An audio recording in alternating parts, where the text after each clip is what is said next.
La prostitution en question avec l'Assemblée nationale qui doit, comme vous n'ignorez pas, commencer à examiner probablement après-demain un projet de loi visant à pénaliser les clients. Le texte porté par Maud Olivier, la députée socialiste du département, prévoit de punir l'achat sexuel de 1 500 €, doublé en cas de récidive et pourquoi pas des stages pédagogiques pour la clientèle. Alors d'un côté, les partisans parlent de dissuasion pour cette clientèle, tandis que les opposants pointent du doigt les dangers de cette loi qui risque de pousser les prostituées à la clandestinité. Audrey Coll. Le département de l'Essonne n'est pas épargné par la prostitution. Des jeunes filles au bord des routes, souvent étrangères, parfois sans papier. C'est devant ce constat que Maud Olivier souhaite se battre. Elle martèle depuis plusieurs mois que cette prostitution-là n'est pas choisie. Maud Olivier, députée et conseillère générale en charge de la lutte contre les discriminations et de la promotion de l'égalité, va défendre à l'Assemblée nationale une proposition de loi visant à pénaliser les clients. Elle qui a toujours parlé de la prostitution comme d'une violence faite aux femmes.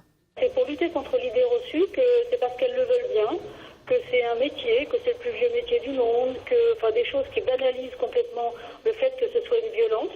On fait croire que, donc encore une fois, elles gagnent beaucoup d'argent, elles le veulent bien, elles le font par plaisir, etc. Si la loi passe, les clients seront passibles d'une amende de 1 500 € doublée en cas de récidive. Maud Olivier souhaitait aller plus loin et prévoir de la prison. Elle a été réfrénée par son groupe parlementaire. Pour elle, la prostitution de toute façon doit être abolie.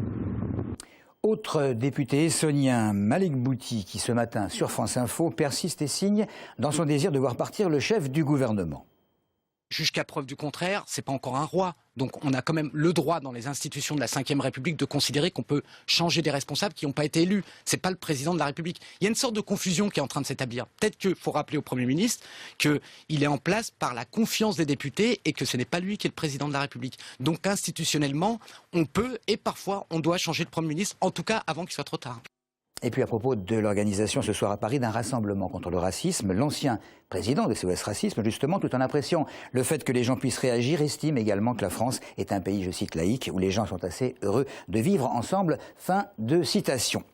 En 40 ans de vie politique, je ne suis jamais intervenu pour faire pression. C'est Francis Choix qui s'exprime ainsi, le maire d'Évry et président de la Mardel, qui avait présenté le mois dernier sa démission de président justement de la Mardel, n'a guère goûté l'information publiée par Mediapart, le mettant en cause dans sa gestion des ordures ménagères.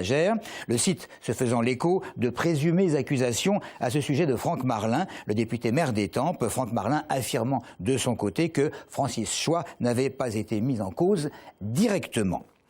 La grève à l'hôpital de Longjumeau, elle est terminée. C'est le syndicat Sud qui l'avait initiée il y a maintenant une semaine pour dénoncer un déficit notamment de personnel. Des discussions avec la direction ont permis d'obtenir, selon le syndicat, un certain nombre d'assurances.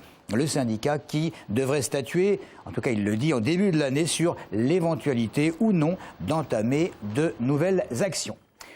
Sauvons la maternité de Dourdan, c'est ce que préconise un tract sous forme de pétition distribué dans la ville et ses environs par le collectif de soutien à cette maternité, inactive depuis plus d'un mois à la suite d'un drame. Il est stipulé dans cette pétition que les exigences de sécurité sont remplies et que l'agence régionale de santé, l'ARS, veut fermer des hôpitaux de proximité pour des raisons purement financières. Fin de citation.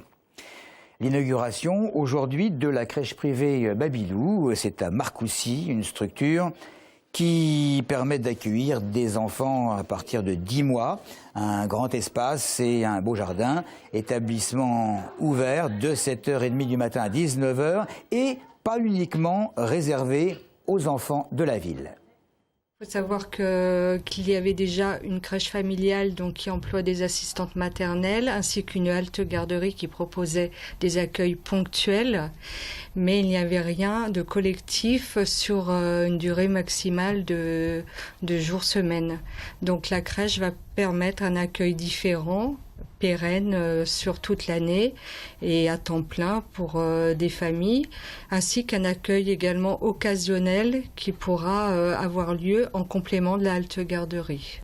Comment ne pas se souvenir de cet accident il y a plus de 4 mois en gare de Brétigny et qui a coûté la vie à 7 personnes. La mairie de Brétigny organisait aujourd'hui une cérémonie de remerciement, une initiative semble-t-il de la SNCF qui a voulu réunir tous ceux qui ont contribué à secourir des dizaines de blessés, des pompiers, des policiers et des gendarmes, des anonymes également et évidemment des représentants de diverses associations.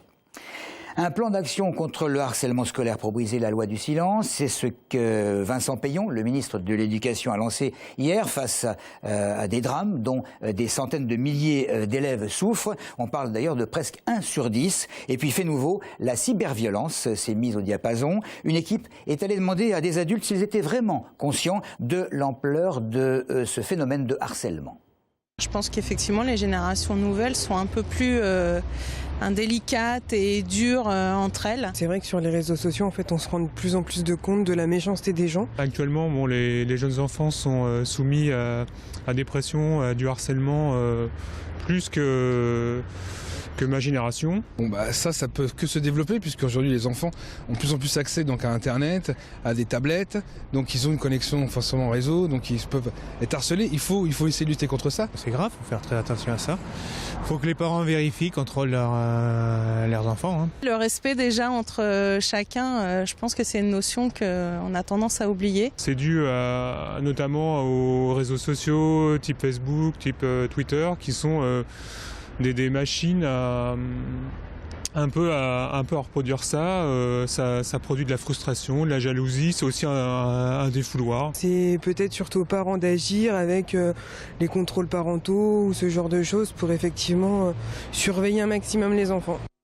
2 dernières infos, le sénateur centriste Vincent Delahaye a demandé au président du Sénat la création d'un groupe de travail sur la baisse des dépenses publiques. Et puis la nuit dernière, vers 3 heures du matin exactement, un transporteur s'est rendu compte que son fret avait disparu. Il était garé le long de la Nationale 20 à Montdésir et le camion contenait 350 paires de chaussures. La bâche a été découpée. Fin de l'actualité, merci de nous avoir suivis.